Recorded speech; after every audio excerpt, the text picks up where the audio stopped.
महेंद्र और तेजेंद्र दोनों बहुत अच्छे दोस्त होते हैं। जहाँ तेजेंद्र एक अमीर बिजनेसमैन होता है, वही महेंद्र एक मिडिल क्लास आदमी होता है जो एक कंपनी में नौकरी करता है। यार तेजेंद्र, हम दोनों इतने सालों से दोस्त थे। इतने सालों में कई लोग आए और कई लोग चले भी गए, लेकिन हमारी दोस्ती कायम रही। ये अपनी दोस्ती के नाम। चीयर्स। हाँ महेंद्र, चीयर्स। अरे वाह, तुम्हारी बेटी ने तो काफी कमाल का शरबत बनाया है। हाँ तेजेंद्र, मेरी दोनों बेटियों के हाथों में माँ अन्नपूर्णा का वास है। हाँ हाँ, वाकई में। अच्छा महेंद्र, मैं ये सोच रहा था, क्यों ना मैं अपने बेटे विवेक की शादी तुम्हारी दोनों बेटियों में से किसी एक के साथ करा दूं। क्यों, तुम्हें क्या लगता है? अरे वाह तेजेंद्र, क्यों नहीं। ये तो बहुत ही बढ़िया सुझाव है।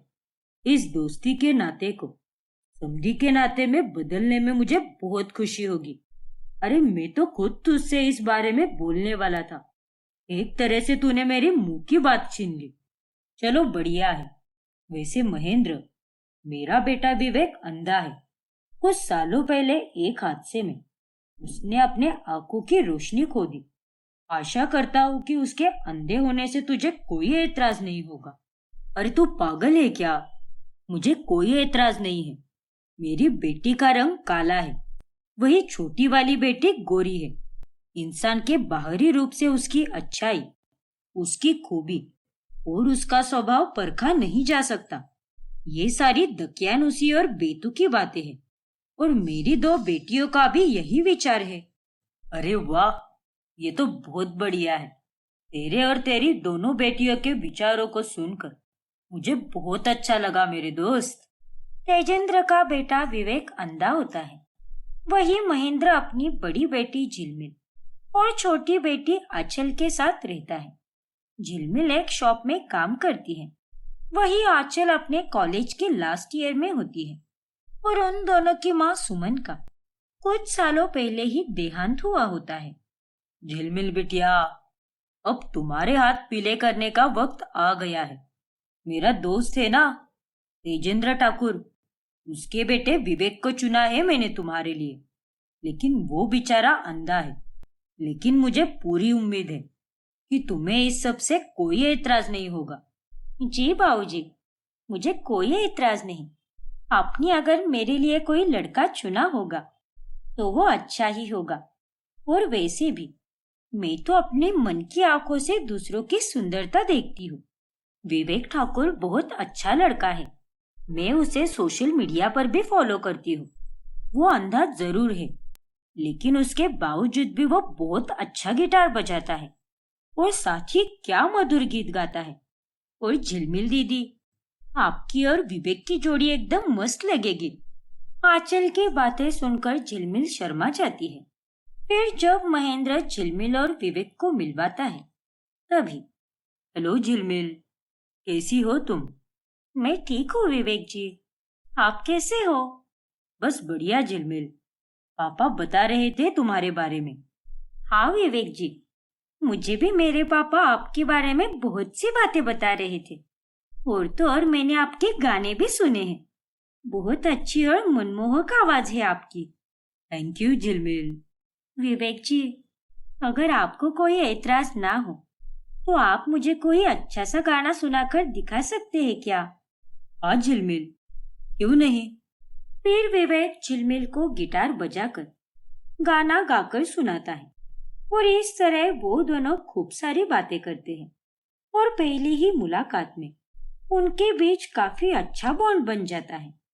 आंचल अपनी बहन झिलमिल से बहुत प्यार करती है। एक दिन जब वो दोनों मार्केट में गए होते हैं तभी। अरे ओ कल्लो, सब्जी लेनी है तो जल्दी ले, वरना निकल यहाँ से, काली कलूटी कहीं की। सब्जी वाले की बात सुनकर आंचल को बहुत गुस्सा आता है। अरे ओए, तेरी तो ऐसी की तैसी। क्या कहा रे लल्लू चपड़गंजू? अरे अपनी शक्ल देखी है क्या आईने में कभी? लप्पू सी शक्ल वाले। मेरी बहन को काली कलूटी कहने से पहले जरा खुद के गिरेबान में झांक कर देख। छोड़ो ना आंचल, चलो यहाँ से। नहीं झिलमिल दीदी, हमें इन जैसे नालायक लोगों को सबक सिखाना ही होगा। अरे आपका रंग काला है इसका मतलब ये थोड़ी ना है कि आपको कोई कुछ भी बोल के चला जाए। आप मेरी दीदी हो। और तू चपड़ गंजू, ध्यान से सुन ले मेरी बात। काली और कलूटी तेरी सोच है, तेरा मन है, लेकिन मेरी दीदी इस दुनिया की सबसे खूबसूरत लड़की है। समझा कि नहीं? हाँ हाँ, समझ गया मैं। माफ कर दो दीदी।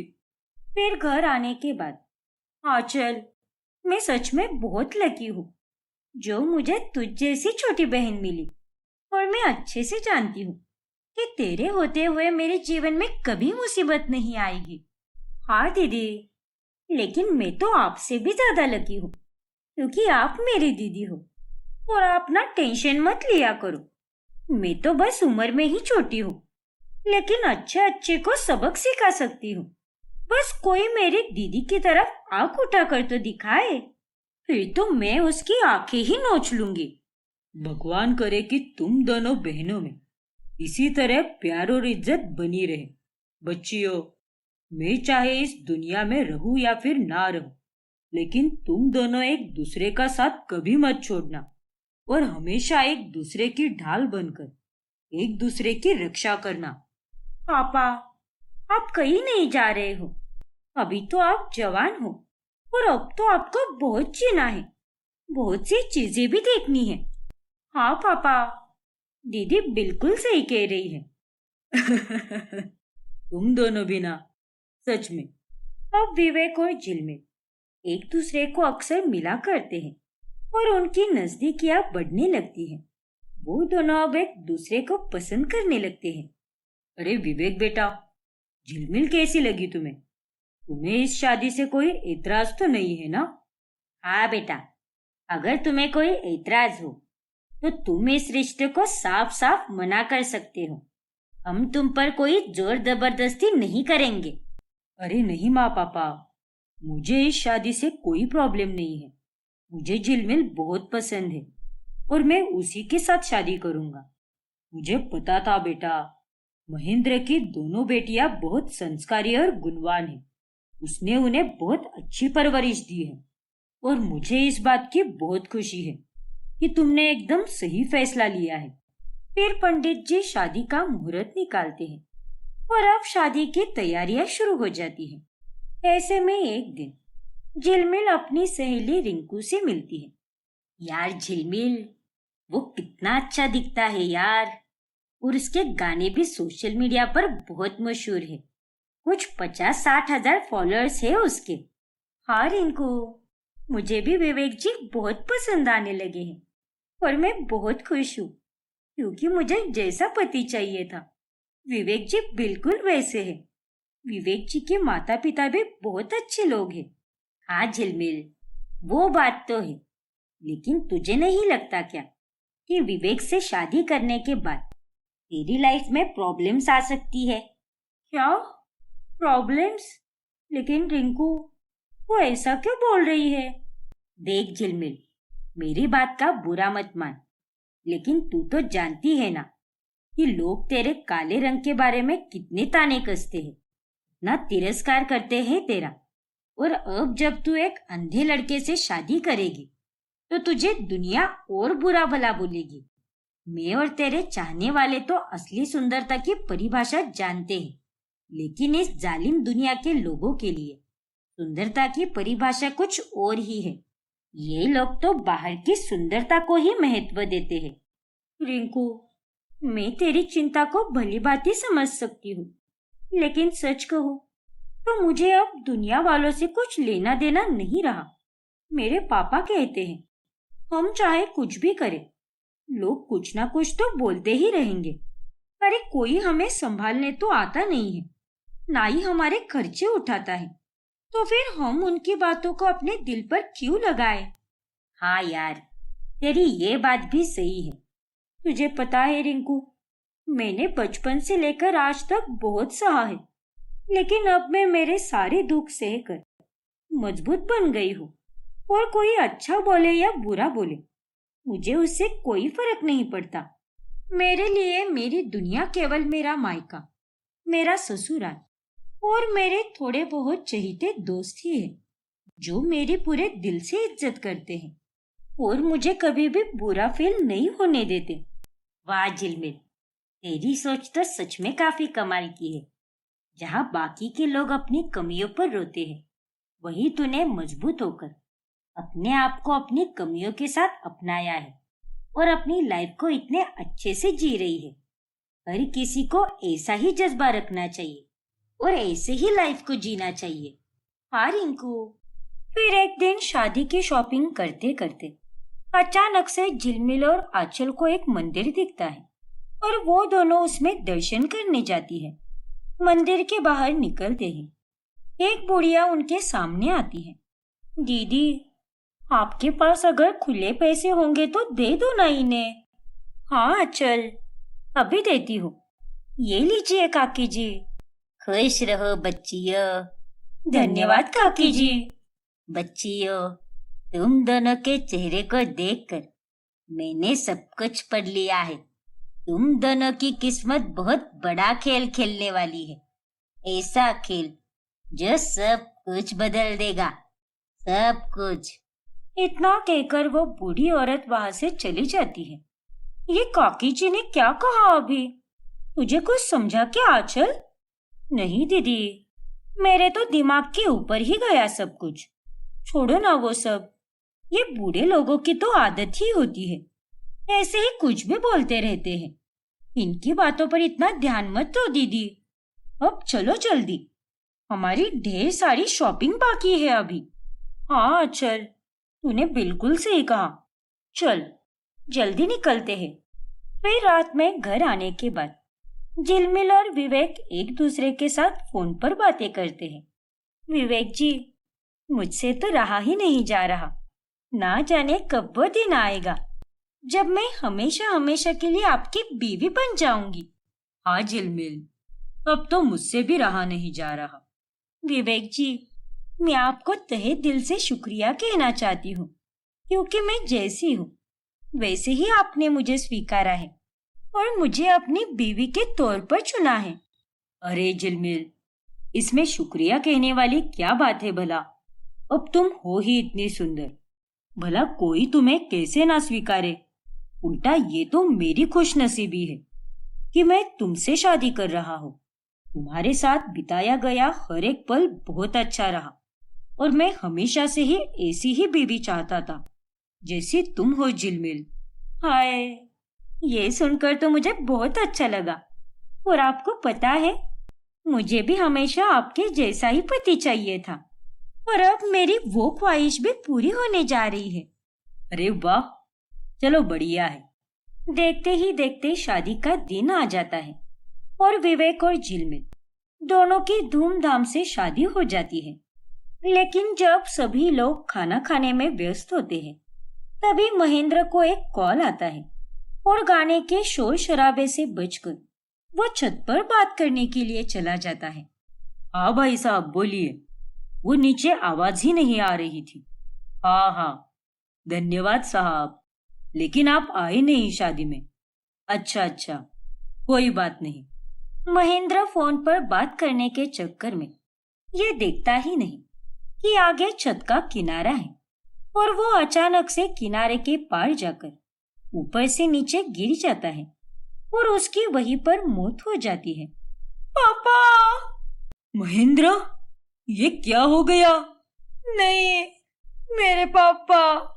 सभी एकदम हक्का बक्का रह जाते हैं और महेंद्र के जाने के बाद आंचल अब अकेली ना रहे, इसीलिए अगले ही दिन तेजेंद्र आंचल के पास जाता है और उसे कहता है, आंचल बिटिया, मैं तुम्हें यहाँ से लेने आया हूँ। अब से तुम मेरे घर पर ही रहोगी। क्या?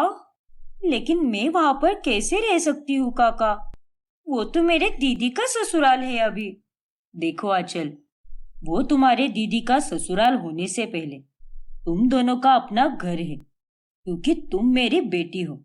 और बिटिया, महेंद्र के जाने के बाद अब तुम यहाँ अकेली कैसे रहोगी?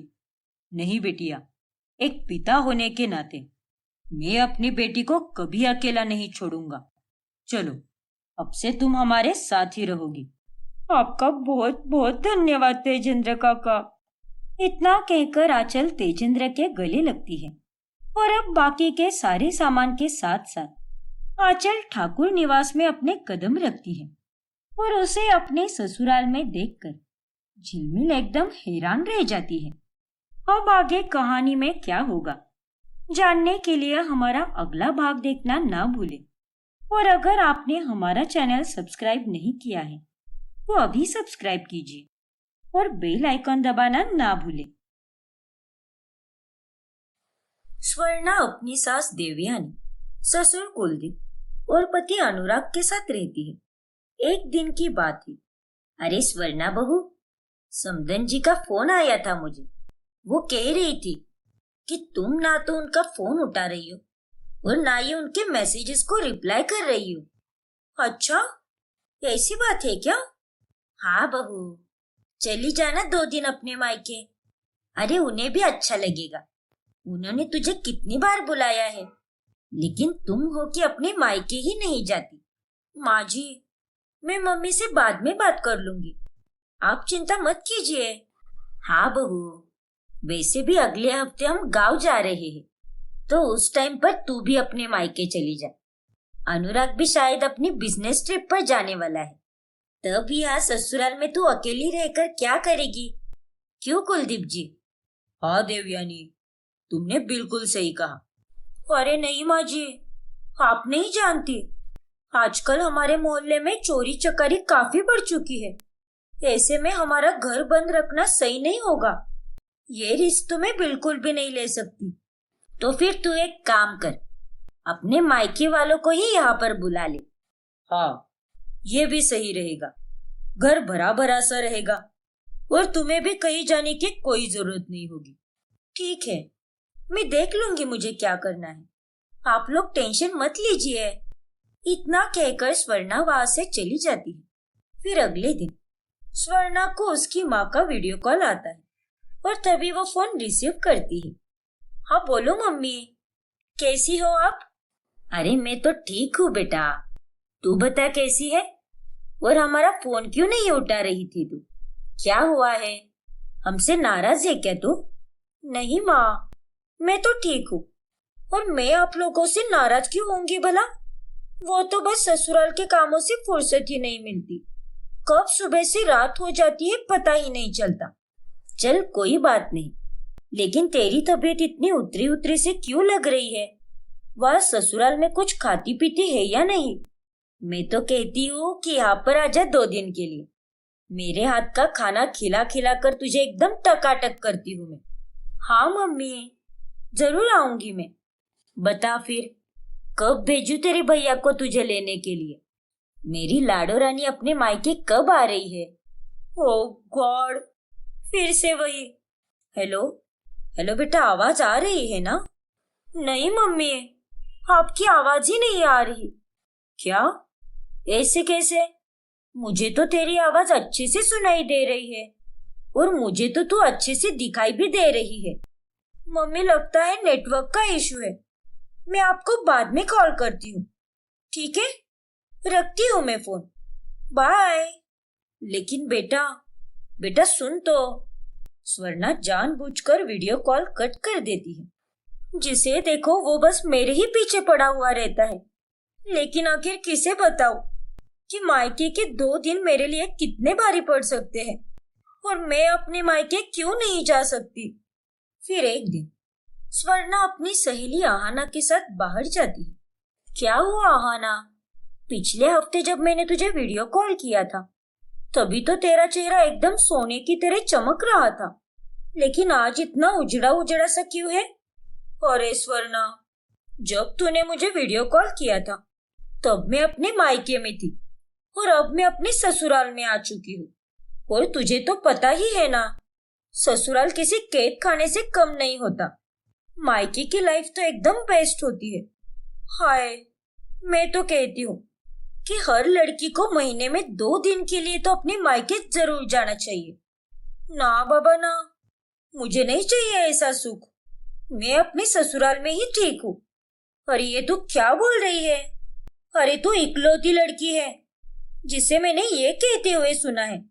हाँ हाँ ना, तेरे लिए तेरा ससुराल कैद खाना है, लेकिन मेरा ससुराल तो एकदम अच्छा है। अरे लेकिन तू अपने मायके क्यों नहीं जाना चाहती? आखिर क्या प्रॉब्लम है तुझे? जाने देना आहाना, मुझे मायके से रिलेटेड कोई बात नहीं करनी।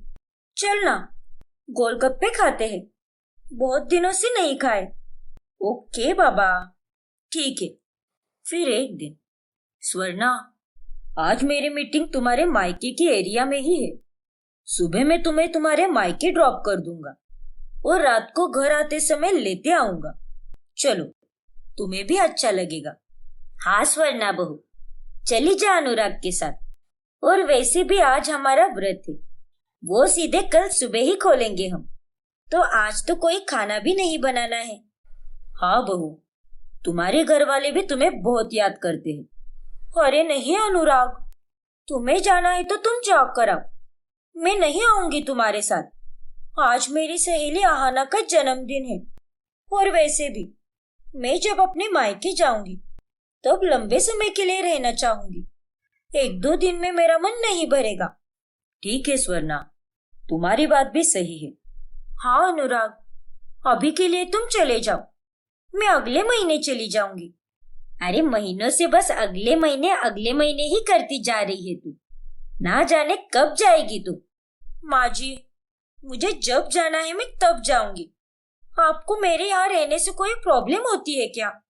अगर है तो बता दो, मैं हमेशा हमेशा के लिए चली जाऊंगी। अरे ये तो कैसी बातें कर रही है बहू, मैंने ऐसा कब कहा?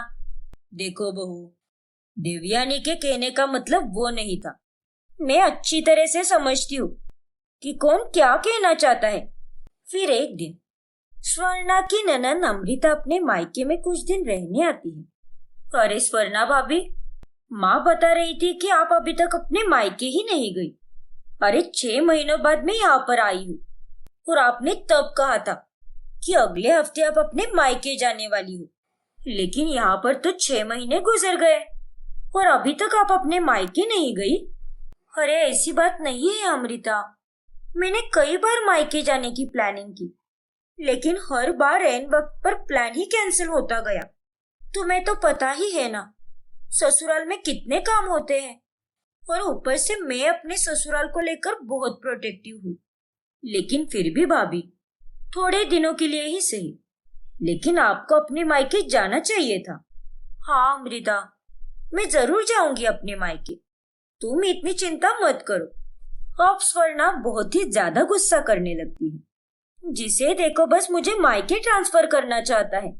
बाकी लड़कियों के ससुराल वाले उन्हें ससुराल में कैद करके रखते हैं, और यहाँ पर मेरे ससुराल वाले हैं जो मुझे मायके भेजना चाहते हैं।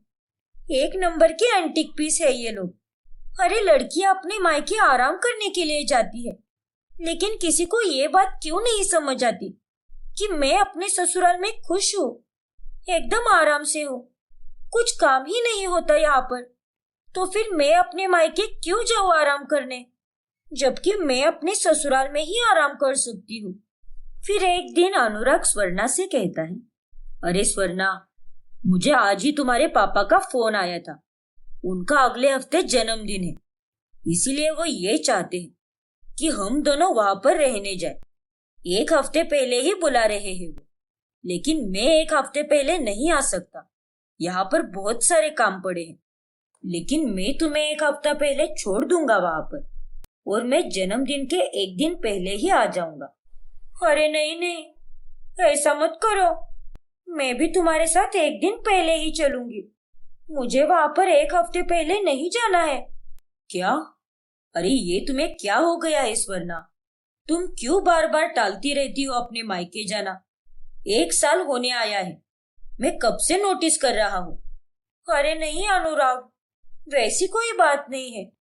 एक्चुअली इस हफ्ते में थोड़े ज्यादा काम है यहाँ पर, इसीलिए। वो माँ जी और मुझे मिलकर मिठाइयाँ बनानी है, और माँ जी तो पूजा भी करने वाली है, और साथ ही हमें ठंड के कपड़े भी लाने हैं ढेर सारे। लेकिन स्वर्णा बहू, वो सारे काम इतने भी जरूरी नहीं है, मैं उन्हें अकेली भी कर सकती हूँ। समधी जी और समधन जी दोनों तुझे बहुत याद करते होंगे। तुम्हें एक हफ्ते पहले ही जाना चाहिए। हाँ बहू, एक औरत के जीवन में घर का काम कभी खत्म नहीं होता, इसीलिए तुम्हें जाना चाहिए। यहाँ की कोई चिंता मत करो, तुम्हें भी थोड़े दिनों के लिए आराम की जरूरत है। नहीं नहीं पापा जी, मैं नहीं जाऊंगी। मैं तो एक दिन पहले ही जाऊंगी। हाँ। बस वरना, बहुत हुआ, बहुत टाल लिया तुमने। बताओ मुझे, क्या दिक्कत है तुम्हें मायके जाने में? अरे ऐसी क्या बात है जो तुम हमेशा अपने मायके का नाम सुन के चिढ़ जाती हो? अरे नहीं अनुराग, ऐसी कोई बात नहीं है। बताओ स्वर्णा बहू, वरना हम तुम्हारे माता पिता से पूछेंगे। नहीं नहीं, उनसे पूछकर कोई फायदा नहीं है। अरे यार, सभी लोग मायके जाकर खुश होते हैं, लेकिन मेरा मायका वैसा नहीं है। मेरे मायके में इतने सारे लोग हैं। दिन रात भैया भाभी के बच्चे चिल्लम चिल्ली करते रहते हैं। ऊपर से पापा और भैया का ऑफिस घर पर ही है, तो उनके क्लाइंट्स का भी आना जाना लगा रहता है। वो घर घर लगता ही नहीं है।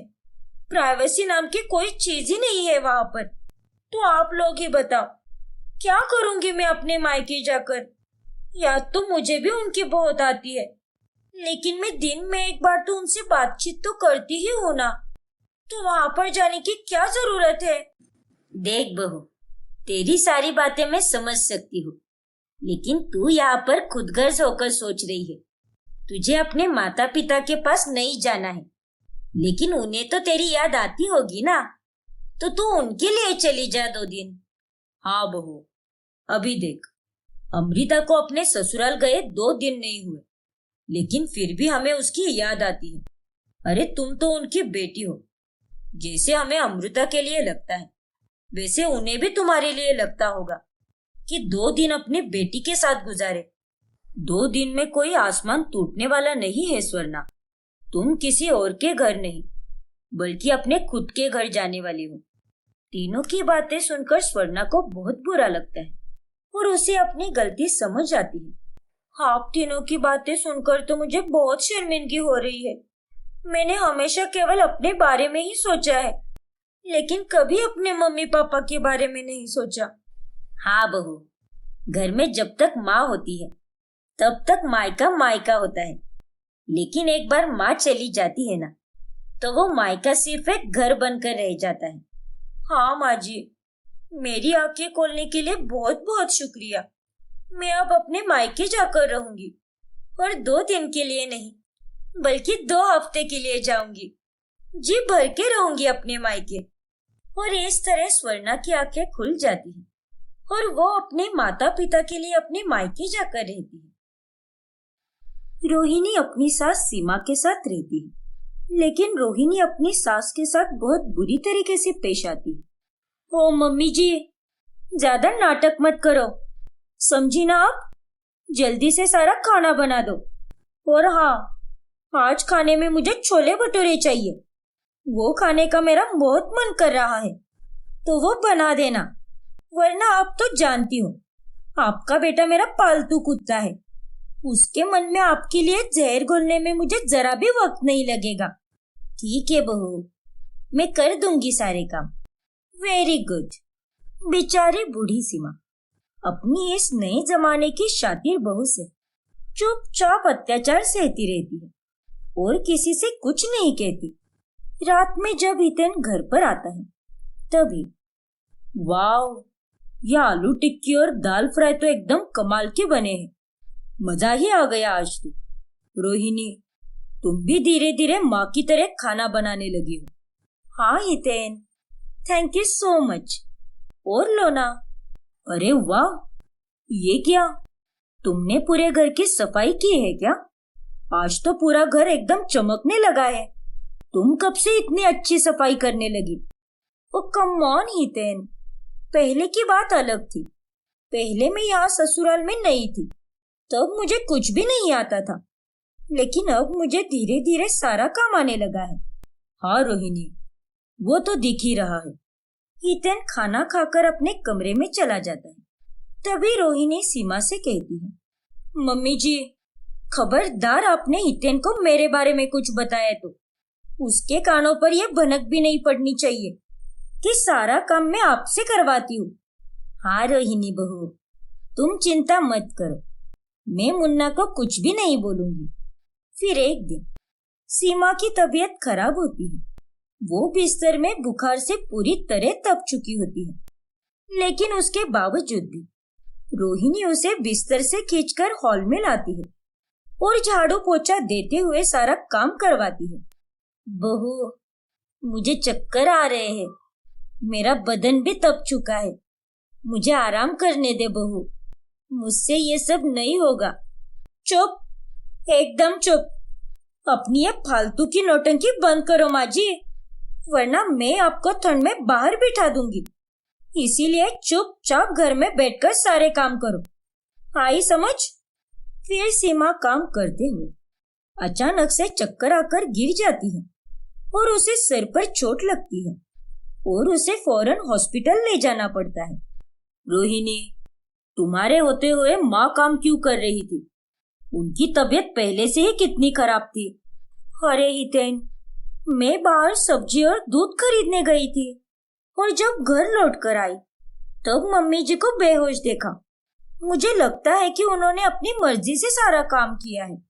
शायद उन्हें लगा होगा कि मुझे आने में देर हो जाएगी। हितेन और रोहिणी बात कर ही रहे होते हैं, तभी अंदर पहले से ही सीमा की सहेली जमुना बहन बैठी होती है। सीमा रो रो कर जमुना बहन को सारी बात बताती है। क्या तुम्हारी बहू तुम पर इतना अत्याचार करती है और तुम भी ये सब कुछ चुपचाप सहन कर लेती हो? ये बहुत गलत किया है तुमने सीमा बहन। तो अब मैं क्या करती भला? मेरे तो पति भी नहीं है, मैं अकेले किस पर निर्भर रहूं? और मेरा बेटा भी सारी बातें बहू की सुनता है। वैसे तुम्हारी बात भी सही है, लेकिन मेरे पास तुम्हारी बहू को लाइन पर लाने का एक अच्छा तरीका है। फिर जमुना बहन और सीमा एक प्लान बनाते हैं, जिसमें डॉक्टर से कहते हैं कि हितेन और रोहिणी को कहे कि जमुना बहन दिमागी तौर पर थोड़ी सी अस्वस्थ हो चुकी है। क्या? हाँ हितेन, आपकी माँ को सर पर चोट लगने के कारण उनकी मेमोरी थोड़ी सी अनस्टेबल हो गई है, इसीलिए रह रहकर वो कभी कभार चीजें भूल सकती है। तब आपको उन्हें याद दिलानी होगी। वो पूरी तरह कब ठीक होगी पता नहीं, लेकिन तब तक उनकी हिफाजत करनी होगी। अरे बाप रे, ये क्या हो गया? कुछ ही दिनों बाद सीमा घर आ जाती है। तभी एक रोज, मम्मी जी, आप ठीक होकर आई हो, इसका मतलब ये नहीं है कि आपको मेरे कामों से छुट्टी मिलने वाली है। आज मेरी सहेलियां आने वाली है, इसीलिए ये सारा फैला हुआ सामान ठीक से समेट कर रख दो और घर एकदम शीश महल की तरह चमका दो। ठीक है बहू, जैसा तुम कहो। और हाँ, मेरी सहेलियों के लिए गुजराती खाना बनाना, समझ गई आप? ठीक है बहू। रोहिणी इतना कहकर बाहर चली जाती है और शाम होने पर जब वो अपनी सहेलियों के साथ घर आती है, तभी उसका घर वैसे का वैसा ही पड़ा होता है। उसकी सास ने कुछ भी सफाई नहीं की होती और तो और उसने खाना भी नहीं बनाया होता। ओह गॉड, क्या रोहिणी, तूने तो कहा था कि तेरे ससुराल का घर बहुत ही अच्छा है, लेकिन यहाँ पर तो कितनी गंदगी फैली हुई है। छी, और नहीं तो क्या। अरे इसने तो खाना भी नहीं बनाया। अरे हमें यहाँ पर क्या मक्खी मारने के लिए बुलाया है क्या? यहाँ आकर हमने तो गलती ही कर दी। चल किंजल, इस फटीचर के घर में आकर तो हमने गलती कर दी। हाँ, आज पता चल गया रोहिणी कि तू कितनी फेंकूचंद है, लेकिन घर में तो कुछ और ही हाल है। बस दिन रात फेंकती रहती है कि मेरा घर ऐसा है, मेरा घर वैसा है, इतनी साफ सफाई होती है, इतने नौकर चाकर है, लेकिन यहाँ पर आने पर पता चला कि घर के हाल तो कुछ और ही है। इतना कहकर रोहिणी की सहेलियां चली जाती है, जिसके बाद रोहिणी सीमा पर बहुत गुस्सा हो जाती है। मम्मी जी, ये सब कुछ आपकी वजह से हुआ है। अरे आपको मैंने साफ साफ बताया था, तो आपने सफाई क्यों नहीं की? खाना क्यों नहीं बनाया? अरे आपने तो मेरी नाक अपने फ्रेंड्स के सामने कटवा दी। अरे बहू, वो मैं भूल गई शायद। आजकल कुछ याद ही नहीं रहता मुझे, सब कुछ भूलती रहती हूँ बस मैं। जब से अस्पताल से आई है गजनी बनकर घूम रही हो, बेवकूफ कहीं की। फिर एक दिन हितेन की नाइट शिफ्ट होती है और रोहिणी भी अपने फ्रेंड्स के साथ बाहर चली जाती है और देर रात को घर लौटती है। अरे चल बसी क्या बुढ़िया। अरे मम्मी जी, दरवाजा खोलिए। हे राम, इतनी ठंड है बाहर, मेरे पास तो जैकेट भी नहीं है। रोहिणी कई बार घर की बेल बजाती है, लेकिन सीमा दरवाजा ही नहीं खोलती। फिर वो खिड़की के पास आकर रोहिणी को एक टक देखने लगती है। अरे मम्मी जी, दिमाग पर दौरा पड़ गया है क्या? अरे दरवाजा खोलो ना, ऐसे भूतनी की तरह क्यों घूर रही हो मुझे? लेकिन सीमा उसकी बात का कोई जवाब नहीं देती और वो बस उसे घूरती ही रहती है। अरे मम्मी जी, दरवाजा खोलिए ना। अरे बुढ़िया पगला गई है शायद। अरे खोलो दरवाजा। तब भी सीमा रोहिणी को कोई जवाब नहीं देती और वो अंदर कमरे में जाकर सो जाती है। और अब रोहिणी को ना चाहते हुए रात भर आंगन में ठंड में बैठना पड़ता है। फिर अगली सुबह जब हितेन नाइट शिफ्ट पूरी करके घर आता है, तब वो दूसरी चाबी से दरवाजा खोलता है। मम्मी जी, आपने रात को मुझे देखकर दरवाजा क्यों नहीं खोला? मैं कितना चिल्ला रही थी। अरे इतनी ठंड में मुझे रात भर आंगन में सोना पड़ा। मुझे माफ कर दो बहू, मुझे लगा कि कोई चोर या पड़ोसी है। मैं तुम्हें पहचान ही नहीं पाई कि तुम मेरी बहू हो। लेकिन अभी मुझे याद आया। क्या? जाने दो ना, अब तुम्हें भी समझना होगा। माँ की दिमागी हालत ठीक नहीं है। डॉक्टर ने तो पहले ही कहा था ना हमें कि ये रह रहकर चीजें भूलती जाएगी। रोहिणी के अंदर अब बहुत सारा गुस्सा भरा होता है, लेकिन वो कुछ भी बोल नहीं पाती। फिर एक रोज, मम्मी जी, जल्दी से मेरे लिए कॉफी बना कर लाओ और हाँ, मेरा वो येलो वाला ड्रेस भी प्रेस कर देना। मुझे कल एक बहुत बड़े इवेंट में जाना है, जिसका मैं पिछले 6 महीनों से इंतजार कर रही हूँ। ठीक है रोहिणी बहू, अभी बना कर लाती हूँ तुम्हारी कॉफी और साथ ही तुम्हारा ड्रेस भी प्रेस कर दूंगी मैं। फिर सीमा जानबूझकर रोहिणी की कॉफी में चीनी की जगह मिर्च पाउडर मिला देती है। तुमने मुझे बहुत परेशान किया है रोहिणी बहू, लेकिन अब देखना कि मैं तुम्हारी अकल कैसे ठिकाने पर लाती हूँ। फिर रोहिणी जब मिर्च वाली कॉफी पीती है, तब उसका पेट और मुंह बुरी तरह खराब हो जाता है और अगले दिन वो बिस्तर में ही पड़ी रहती है। आज मुझे उस इम्पोर्टेंट इवेंट में जाना था, लेकिन अब मैं नहीं जा पाऊंगी। क्या मम्मी जी, आप भी आपके कारण ही हुआ है ये सब। अरे कॉफी में मिर्च पाउडर कौन डालता है? आप सच में सटिया गई हो। अब इसमें माँ की भी क्या गलती है? वो थोड़ी ना ये सब जानबूझकर कर रही है। अरे माँ तो इंसान को भी नहीं पहचान पा रही, तो चीजों से तुम क्या ही उम्मीद रखती हो? इसीलिए वो कॉफी में चीनी डालना भूल गई होगी। हाँ बहू, मुझे सच में पता नहीं चला, मुझे माफ कर दे बहू। फिर रोहिणी जब ठीक हो जाती है, तब वो कान पकड़ लेती है। बस अब बहुत हुआ। अब मैं अपनी इस भुलक्कड़ सास से कोई काम नहीं करवाऊंगी। ये अपने भुलक्कड़पन के कारण सारे काम में गड़बड़ कर देती है। इससे अच्छा तो मैं अपने काम खुद ही करूं। फिर उस दिन के बाद से रोहिणी अपने घर के काम खुद ही करने लगती है और ये देखकर सीमा बड़ी खुश होती है। फिर वो ये सब जमुना बहन को बताती है। देखा सीमा बहन, हमारा प्लान कामयाब हुआ। आखिरकार तुम्हारी बहू लाइन पर आ ही गई। हाँ जमुना बहन, ये सब आपके कारण ही मुमकिन हो पाया है, वरना मैं तो अभी तक उसके अत्याचार ही सहती रहती। चलो, अंत भला तो सब भला, सब ठीक हो गया। सांप भी मर गया और लाठी भी नहीं टूटी। हाँ, और इस तरह अपने भुलक्कड़ सास के होने के कारण रोहिणी अंत में सुधर जाती है और सीमा अपने घर पर खुशी से रहने लगती है।